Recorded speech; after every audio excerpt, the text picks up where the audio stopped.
Ce dimanche 23 juin 2013, la révérende Kakou Hélène Willy de l'église MP Bethel avait rendez-vous avec la presse dans le cadre d'une interview au cours de laquelle ont été abordées des questions relatives à son ministère et à la vie de la nation ivoirienne. Une interview conduite par Flora Ivoirienne et Ange Diama. Nous sommes le dimanche 23 juin 2013. Nous recevons pour votre plus grand plaisir la révérende Kakou, communément appelée Maman Kakou, pour une interview portée sur la réconciliation à l'église MP Bethel. Madame Kakou, bonjour. Bonjour. Alors, d'entrée de jeu, j'ai envie de vous demander comment vous allez. Très bien. Merci. Alors, nous allons vous laisser l'opportunité de vous présenter, parce que je pense que vous êtes la personne la mieux indiquée pour vous présenter, et surtout présenter votre œuvre. Merci. Merci pour l'opportunité que vous me donnez. Alors, je suis la révérende Kakou Hélène, voilà, communément appelée Maman Kakou. Voilà. Alors, présidente de l'église MP Bethel, cofondatrice, c'est-à-dire avec mon défunt époux, feu le prophète Kakou Sévérin. Voilà, nous avons ensemble fondé cette œuvre par la grâce de Dieu, c'est-à-dire le ministère de la puissance de l'évangile. Bonjour Maman Kakou. Bonjour. Vous, en tant que femme et mère qui êtes au-dessus de cette grande église, où trouvez-vous cette énergie pour joindre l'utile à l'agréable? Dieu te bénisse, Tiama. Alors, je ne pourrais pas parler d'énergie. Je ne tire pas l'énergie quelque part. Je sers Dieu et c'est Dieu qui me donne la force de tenir, déjà en tant que mère et en tant que servante de Dieu. Parce que c'est vrai, c'est pas facile. À la maison, tu es maman et à l'église, tu es une autre personne, une servante de Dieu par qui Dieu passe pour parler à son peuple, donner une direction, voilà, et dire que Jésus est le bientôt, parce que c'est le message que Dieu nous a donné en tant qu'homme de Dieu. Alors, Madame Kakou, dites-moi, vous êtes leader, vous dirigez une église en tout cas qui a une grande renommée à l'échelle internationale, je vais dire. Dites-moi un peu comment est organisée votre église au sein de la France, l'organigramme en général. L'église est organisée en plusieurs départements. Il y a les hommes, bien sûr, et puis les femmes. Il y a aussi la jeunesse. Et hormis ces trois grands départements, nous avons le social, nous avons l'organisation, nous avons le département des enfants, qui s'occupe des enfants. Et il y a un responsable à la tête de chaque département. J'ai aussi des pasteurs adjoints, voilà, l'évangéliste Élise et l'évangéliste Chorchina. Et sans oublier les anciens. Voilà, les anciens, les diacres, les conseillers de l'Église. Voilà, chacun fait sa petite part dans le service de Dieu. Parce qu'il y a 5 doigts dans le corps dans la main. Et les 5 doigts n'ont pas la même taille. Donc, on a tous besoin de ces 5 doigts pour travailler. Donc, dans l'Église, sinon dans l'œuvre de Dieu, chacun a sa place. Donc, chacun travaille selon le talent que Dieu lui a donné. Voici un peu comment nous sommes organisés. Ok, merci beaucoup.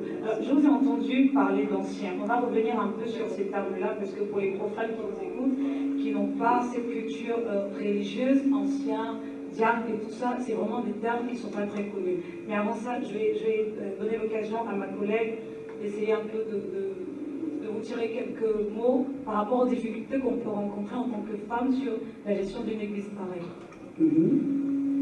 Kakou, je suppose que gérer une telle enseigne, ça doit être avec difficulté, mais je voudrais savoir aussi les avantages que vous en tirez.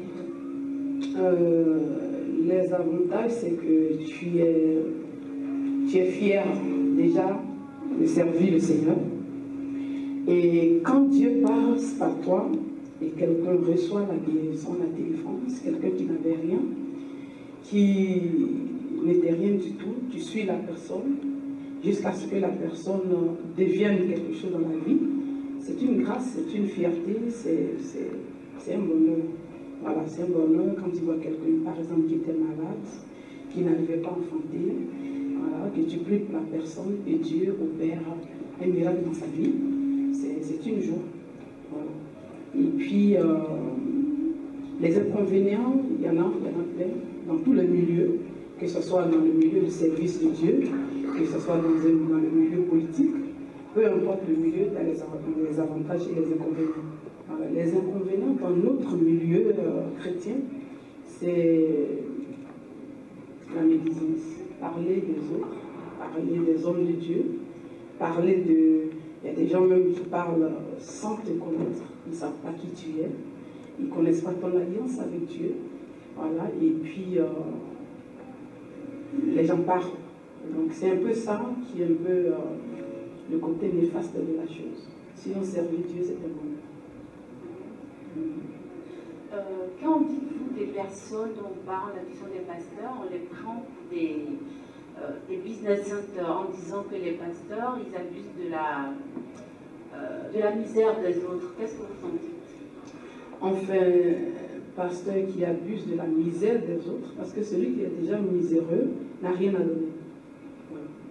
N'a rien à donner, donc celui qui est dans la misère, je ne sais pas ce qu'il peut donner, il peut apporter à un pasteur. Le contraire, celui qui est dans la misère cherche le pasteur, et le pasteur prie pour lui, et celui-là sort de la misère. Et quand il sort de la misère, il est reconnaissant, et il partage son bien, s'il le veut bien, c'est pas forcé, c'est pas obligé. S'il le veut bien, il le partage avec le pasteur, il fait même un don au pasteur. Ce n'est pas de l'arnaque. Voilà. Et comme je le disais tout à l'heure, dans tous les milieux, il y a les avantages et les inconvénients. Quand nous prenons le cas des marabouts, je ne peux pas comparer un homme de Dieu à un marabout, mais aujourd'hui, on a des gens pour qui nous prions, qui étaient des businessmen, qui avaient des marabouts à leur charge, ils payaient un loyer. Voilà, au marabout, il s'occupe de lui, il fait tout pour que le marabout lui donne un peu de médicaments, aller s'arrêter dans un carrefour et faire tout ce qu'il a fait, mais il donne des milliards. Or, aujourd'hui, ceux qui se donnent au Seigneur, quand ils arrivent à l'église, ils ne donnent même pas 1 million à l'église. Donc, quand ça concerne les hommes de Dieu, on les appelle les mendiants, ou quand il s'agit des marabouts, ce n'est pas des mendiants, c'est normal. Donc, pour vous dire que dans la maison de Dieu, il n'y a pas de mendiants. Et je vous dis, je ne peux pas prendre la responsabilité par rapport à la vie des autres, mais je vous assure que celui ou celle qui servent à leur Dieu le servent avec intégrité. Voilà. Donc, c'est quand un fidèle est reconnaissant qu'il fait un don. Il y a d'autres aussi qui ne sont pas reconnaissants, ils ne le font pas. Sinon, à l'église, on trouve beaucoup de personnes qui n'ont rien. Et ils deviennent quelque chose à partir de l'église. Ben, si je vous ai posé cette question, c'est parce que c'est des questions qui sont souvent posées quand vous allez à l'église. Vous allez à l'église pourquoi? C'est pour que vous donnez votre argent, les dîmes et tout ça.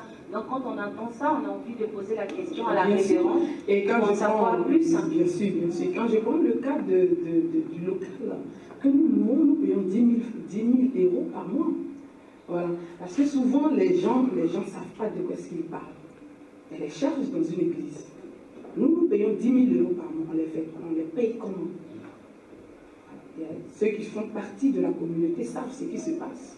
Et 10 000 euros, on ne va pas s'arrêter sur le trottoir, parler avant que cela descende du ciel. Non. C'est celui qui est fidèle dans le lieu, c'est lui qui doit entretenir son lieu, c'est lui qui doit payer le loyer.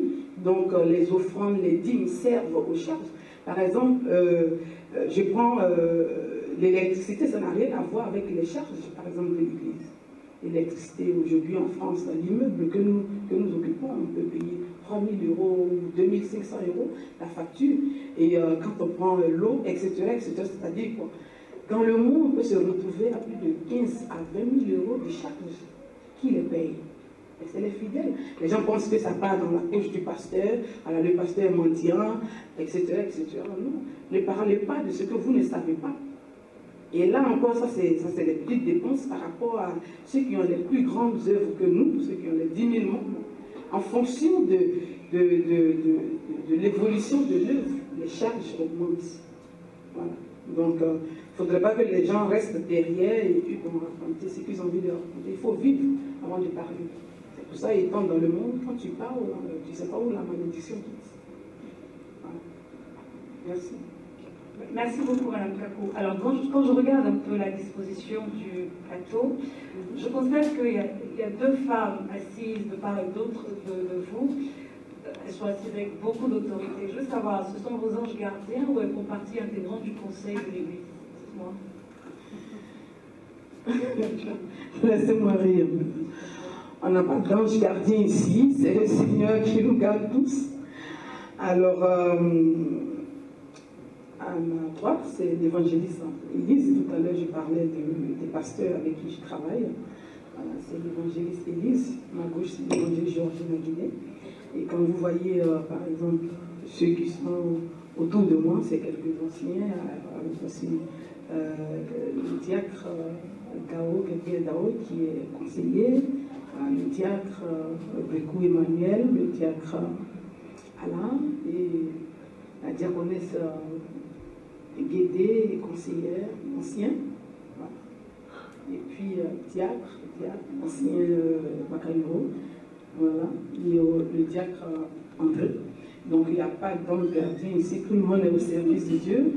Voilà, donc c'est pas tout le monde, hein, tout le monde n'est pas là. Voilà, les autres sont un peu occupés. Alors, voilà. De toutes les façons, le terme de l'émission, c'est la réconciliation. Mais on va encore essayer de parler un peu de ce ministère-là, qui est un ministère en tout cas qui n'est plus à présenter, sachant que, alors si j'ai bonne mémoire, ça doit faire peut-être 15 ans ou 20 ans maintenant de ministère, quand je compte aussi le temps que votre mari était sur l'œuvre. Alors, vous avez présenté les membres... Ça fait 13 ans que je suis seule, avant on a servi Dieu ensemble. Je sers Dieu aujourd'hui seule, voilà, en tant que femme. On en a, justement, ne me dévancez pas dans mes questions. Okay. On va s'arrêter là. Madame Kakou est une femme qui est entourée de beaucoup d'hommes. Comment ça se passe? C'est la dictature, je décide, on obéit, ou comment ça se passe? Non, c'est une organisation. Ici, bien sûr, que nous travaillons par l'Esprit de Dieu. C'est Dieu qui nous dirige. C'est Dieu qui se révèle. Voilà. Et qui dit, oui, ma servante, voici ce qu'il a fait. Alors, en ce sens, tu fais partager ceci à ceux qui sont appelés à servir Dieu avec toi. Donc, ensemble, nous servons le Seigneur. Il n'y a pas de dictature, bien sûr. Merci beaucoup. Alors, je vais laisser ma collègue continuer avec vous sur une question importante, parce que tout à l'heure, vous êtes en train de parler des charges, effectivement, concernant l'Église, où je pense que les fidèles, c'est eux, finalement, qui contribuent, parce qu'on sait très bien, en tout cas, avec nos... Parce que c'est un lieu, où... Il n'y a pas de subvention pour les églises évangéliques, donc c'est les fidèles qui vous aident. Donc, effectivement, ma collègue va essayer de vous poser la question que j'adore, que je voulais poser d'ailleurs, mais je vais laisser poser la question. Les fidèles ne nous aident pas, les fidèles payent le loyer, ils contribuent. Donc on peut dire à l'avancement de l'œuvre, parce que quand tu te retrouves dans un endroit du lundi au dimanche pour prier, voilà, il faut que l'endroit soit bien entretenu, le loyer soit payé.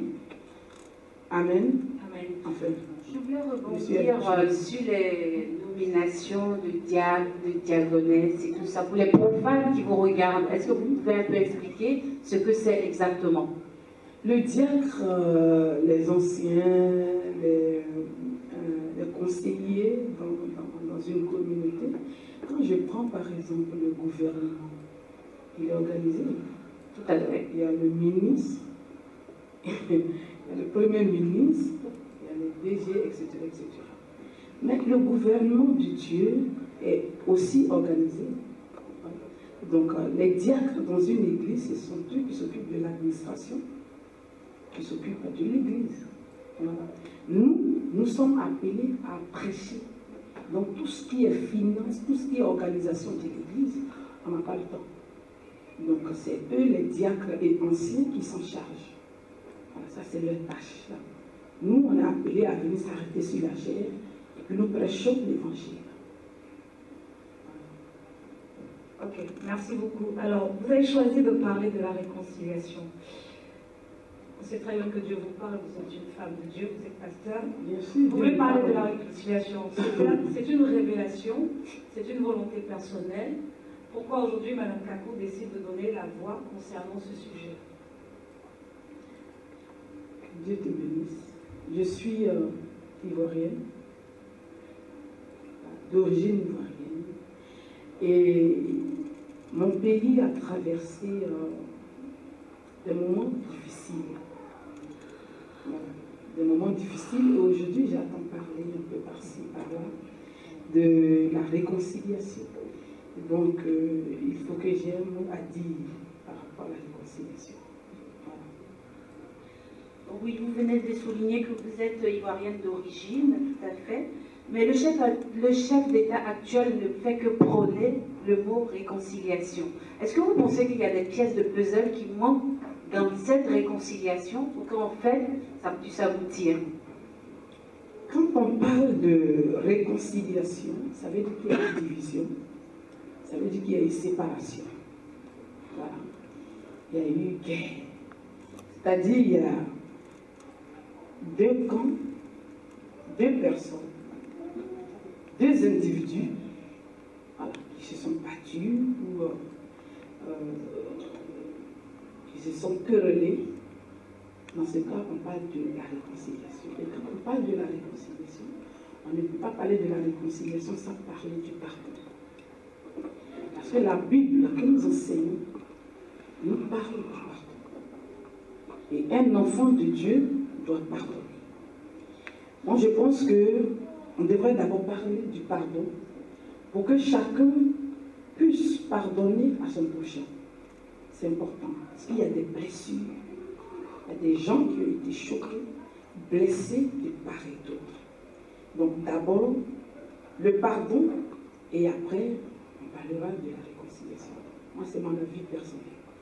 Alors, deuxièmement, la réconciliation est possible. Comment? Voilà. La réconciliation est possible dans le cas où les deux camps qui cherchent la réconciliation, parce que moi, quand vous me dites, je ne cherche pas la réconciliation, comme je ne suis pas en guerre avec quelqu'un, mais les deux camps qui cherchent la réconciliation, les deux doivent s'attendre, afin que chacun ait la paix, c'est-à-dire ait la volonté d'aller à la réconciliation. Et celui qui a la volonté d'aller à la réconciliation, ça veut dire quoi? Si j'ai la volonté d'aller à la réconciliation, ça veut dire qu'il y a un pardon qui m'a touché. J'ai été touché, mon cœur est touché. Alors je suis disposé à aller à la réconciliation. Dans le sens que, même si j'étais avec des éléments, parce que quand il y a une guerre, même dans une famille, il y a deux familles qui se bagarrent, il y a toujours chacun a son groupe. Donc, si ton cœur est touché, tu es maintenant disposé à sensibiliser ton équipe, à rentrer dans la même vision que toi. Donc, je pense que c'est possible et qu'il cherche à le faire. Je vais encore emprunter un peu le pas à ma collègue. Je pense que vous suivez l'actualité en Côte d'Ivoire et vous n'êtes pas sans ignorer qu'en ce moment, justement, le chef d'État prône la réconciliation, mais je pense qu'il n'y a pas des actes les actes qui accompagnent ce mot-là ne vont pas dans la dynamique de réconciliation. Est-ce que vous pensez que ce terme-là est d'actualité ou il faut le reporter pour plus tard? Comme vous venez de le dire, si le thème est d'actualité ou pas, et que le chef de l'État parle de la réconciliation, on ne peut pas reporter la réconciliation dans un pays, parce qu'il faut la réconciliation pour que le pays fonctionne. Sans la réconciliation, on ne peut rien faire dans un pays qui a déjà connu la guerre. Sinon, il y a d'autres pays qui n'ont pas connu la guerre et ne parlent pas de réconciliation. Voilà. Ça veut dire que nous, dans notre pays, dans la Côte d'Ivoire, il y a eu des déchirures. Donc, si on parle de réconciliation, s'il prône la réconciliation, c'est ce qu'il a à faire. C'est-à-dire qu'il y a des camps, les deux camps doivent s'entendre pour aller à la réconciliation. Sinon, un seul camp n'a pas la réconciliation. Tu vas chercher quoi? Ce n'est pas deux nuits qui se réconcilient, c'est deux individus 2 personnes qui se sont congrégées.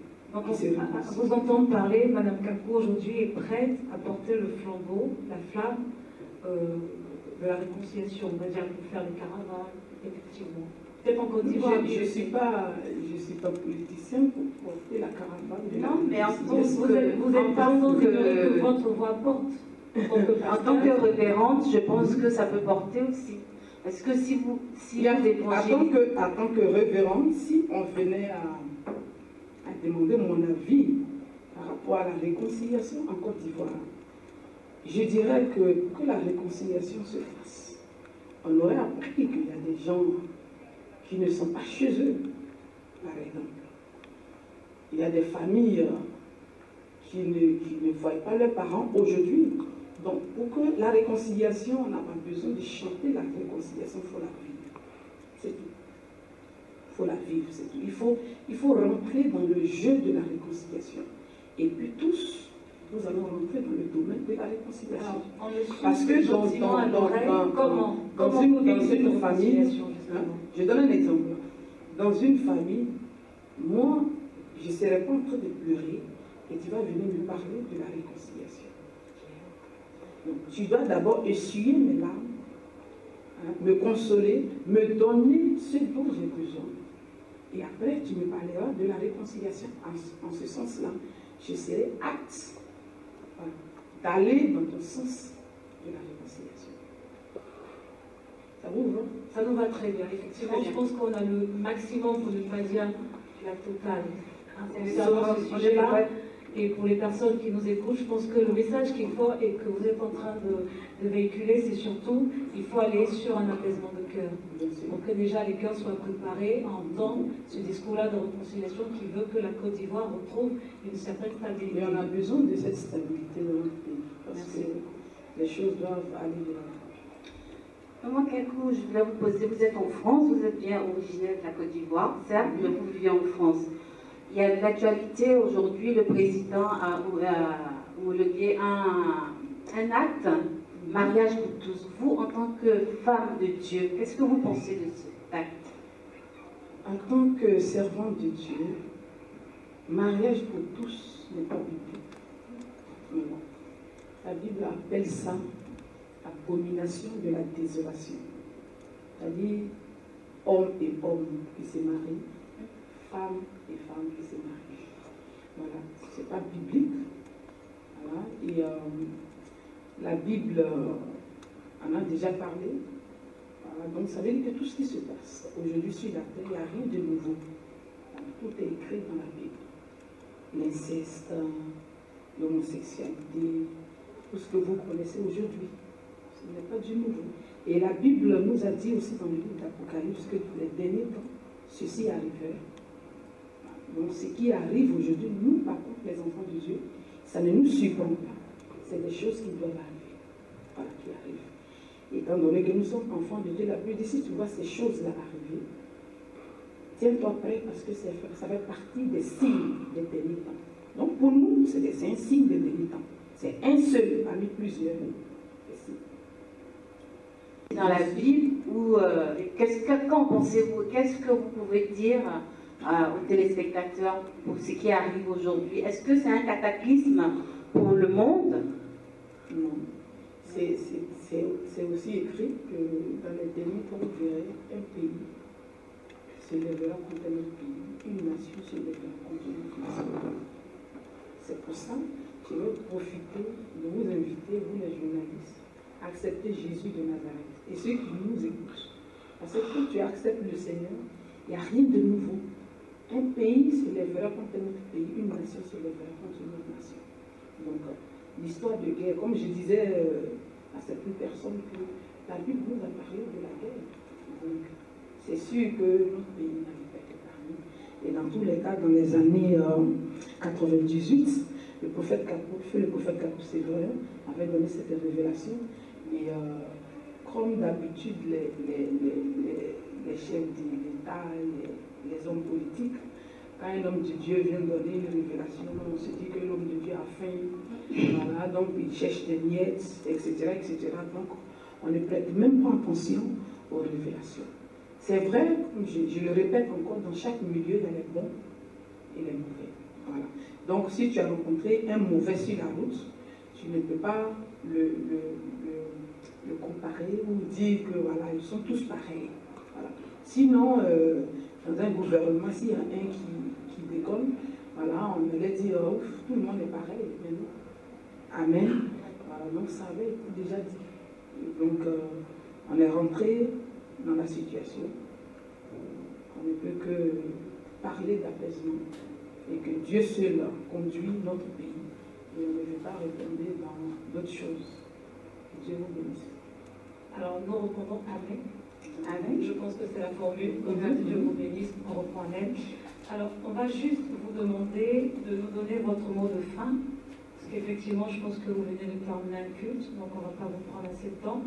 Vous allez donner votre mot de fin à toutes ces personnes qui nous regardent, dire un peu ce que vous attendez justement de cette émission-là, et puis nous redonner l'adresse de l'église, parce qu'il m'a semblé que ça n'a pas été communiqué, pour des personnes qui sont dans le coin, ou même qui auraient été invitées, comment justement avoir accès à cette église-là.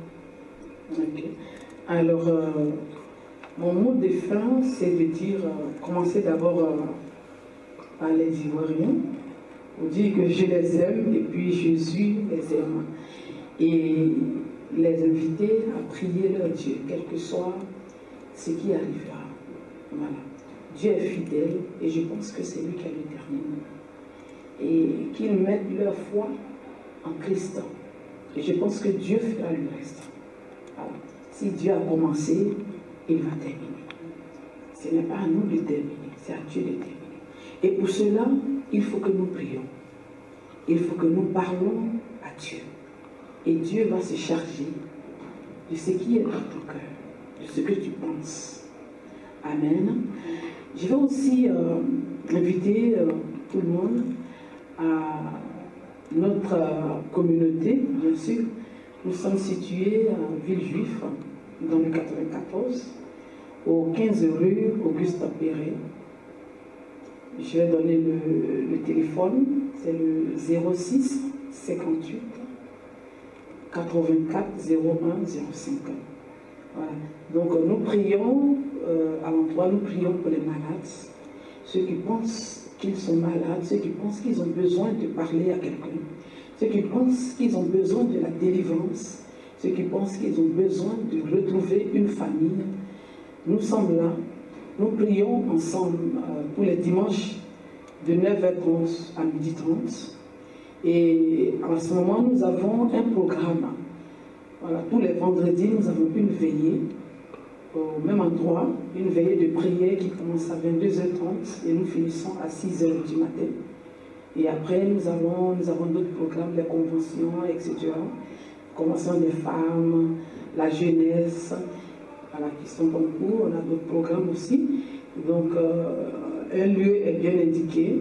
Vous pouvez venir prier avec nous si vous avez un besoin quelconque. En tout cas, que Dieu vous bénisse et que la grâce de Dieu soit sur vous. Amen. Merci beaucoup, Madame Kakou, Révérende Kakou. Chers amis téléspectateurs, alors notre émission prend fin.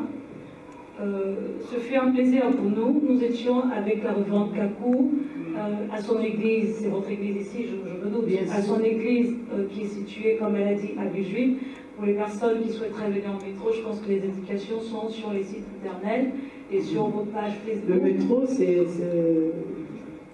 métro Louis-Aragon, la ligne 7 au terminus, et prendre le bus 172, direction Boul-Arrêt, et descendre arrêt République T. Ok, très bien.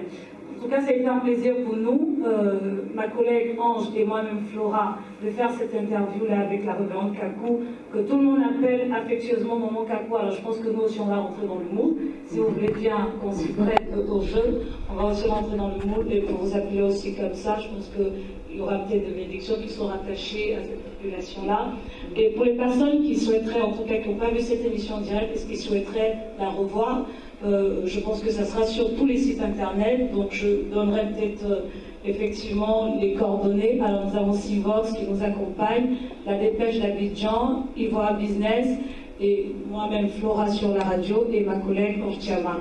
Merci beaucoup à vous et en tout cas, la VRA, je précise pour la radio.